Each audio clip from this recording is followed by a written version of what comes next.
سانحہ 9 مئی کے 14 مقدمات کی تفتیش مکمل۔ جے آئی ٹی نے عمران خان کو 10 نامزد مقدمات میں قصوروار قرار دے دیا۔ ذرائع جے آئی ٹی کے مطابق چیئرمین تحریک انصاف کے خلاف مرکزی مقدمے کا چالان 2000 صفحات پر مشتمل ہے۔ چیئرمین پی ٹی آئی کے خلاف سوشل میڈیا سے متعلق 400 سے زائد شواہد ملے۔ گرفتار ملزمان کے بیانات اور نشاندہی پر چیئرمین کو گنہگار قرار دیا گیا۔ جے آئی ٹی حکام کے مطابق جناح ہاؤس حملے میں براہ راست ملوث 80 ملزمان کے بیانات میں سازش کا عنصر واضح ہوا۔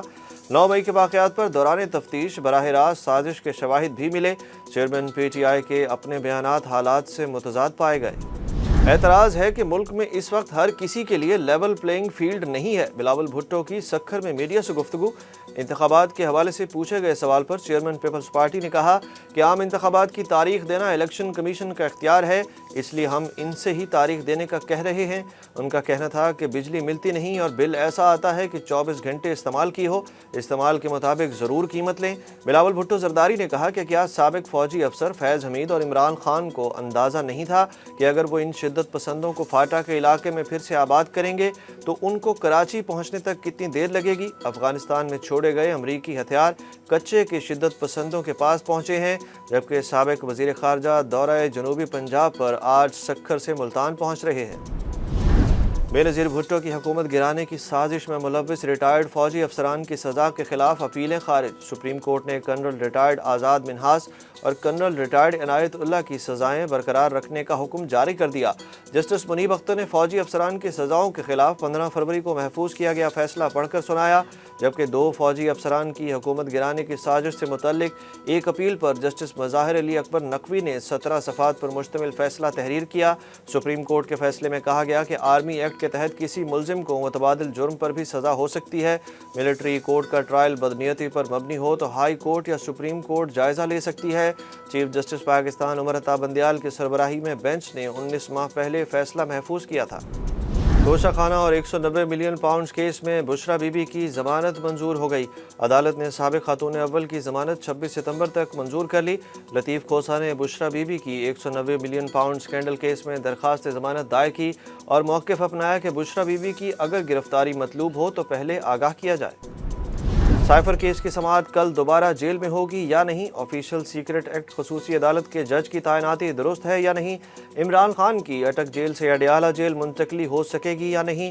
اسلام آباد ہائی کورٹ نے عمران خان کی 3 درخواستوں پر فیصلہ محفوظ کر لیا۔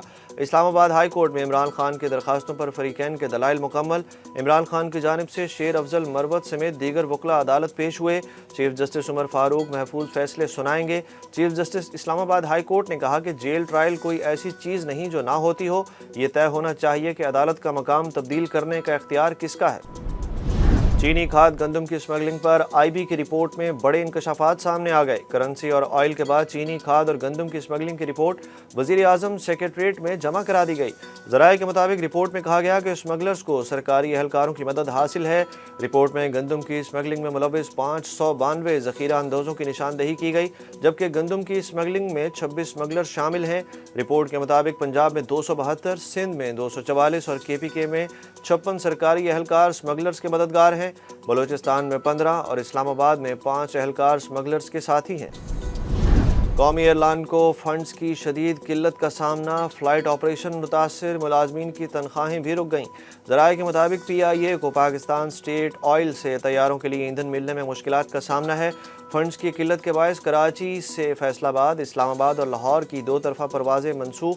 کراچی سے بیرون ملک جانے والی مسقط کی بھی 2 طرفہ پروازیں منسوخ کر دی گئیں۔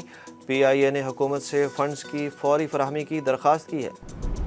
پاکستانی روپے کی قدر 20 دن بعد بحال ہو گئی۔ انٹر بینک اور اوپن مارکیٹ میں ڈالر 300 روپے سے نیچے آ گیا، فرق بھی نہ ہونے کے برابر۔ انٹر بینک میں آج امریکی کرنسی کی قیمت 1 روپے 27 پیسے کم ہو کر 299 روپے 89 پیسے، جبکہ اوپن مارکیٹ میں قیمت 299 روپے پر رہی۔ دوسری جانب کاروباری ہفتے کے دوسرے روز اسٹاک مارکیٹ کا 100 انڈیکس 357 پوائنٹس گر کر 45,508 پر بند ہوا۔ سپریم کورٹ نے عامر لیاقت کے پوسٹ مارٹم کی درخواست خارج کر دی۔ معروف ٹی وی شخصیت اور سیاستدان عامر لیاقت کی بیوہ دانیہ عامر کی جانب سے درخواست دائر کی گئی تھی۔ سپریم کورٹ کے جسٹس اعجاز الاحسن کی سربراہی میں 3 رکنی بینچ نے کیس کی سماعت کی۔ آئی سی سی اگست کے پلیئر آف دی منتھ کا اعلان، پاکستان کرکٹ ٹیم کے کپتان بابر اعظم نے تیسری مرتبہ اعزاز اپنے نام کر لیا۔ قومی ٹیم کا کپتان بابر اعظم نے کہا کہ ٹائٹل ملنے پر خوش ہوں۔ گزشتہ ایک ماہ ہماری ٹیم کے لیے غیر معمولی رہا ہے۔ ہم نے شاندار پرفارمنس کا مظاہرہ کیا۔ ایشیا کپ کے دوران اپنے ملک کے کراؤڈ کے سامنے کھیل کر اچھا لگا۔ اپنے کیریئر کی 150 سے زائد رنز کی دوسری اننگز ملتان کے کراؤڈ کے سامنے کھیلی، جس سے خوشی دوبالا ہوئی۔ حارث اور نسیم کی انجری کے بعد قومی کرکٹ ٹیم کو ایک اور دھچکا۔ ایشیا کپ کے سپر 4 مرحلے میں سری لنکا کے خلاف میچ میں سلمان علی آغا کی شرکت بھی مشکوک ہو گئی۔ ذرائع کے مطابق میچ میں سعود شکیل کو سلمان علی آغا کی جگہ کھلائے جانے کا امکان۔ سلمان علی آغا کو بھارت کے خلاف میچ میں سویپ شاٹ کھیلتے ہوئے ناک پر گیند لگی تھی۔ پاکستان کرکٹ ٹیم مینجمنٹ کا کہنا ہے کہ سلمان علی آغا کے چہرے پر سوجن ہے، لیکن وہ پہلے سے بہتر محسوس کر رہے ہیں۔ دوسری جانب انجریز کے جائزے کے بعد دونوں فاسٹ بالرز کی ایشیا کپ میں شرکت کا فیصلہ ہوگا۔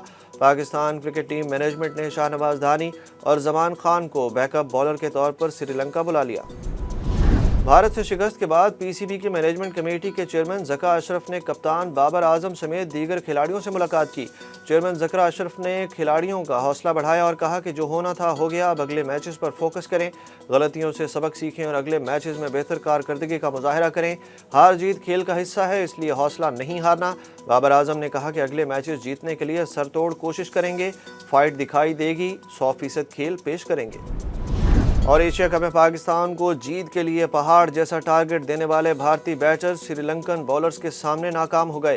بھارت نے ٹاس جیت کر پہلے بیٹنگ کا فیصلہ کیا، مگر بیٹرز انڈیا کو دھوکہ دے گئے۔ شبمن گل 19، وراٹ کوہلی 3 اور کپتان روہت شرما 53 رنز بنا کر پویلین لوٹ گئے۔ پوری بیٹنگ لائن 200 رنز بھی آسانی سے نہ بنا سکی۔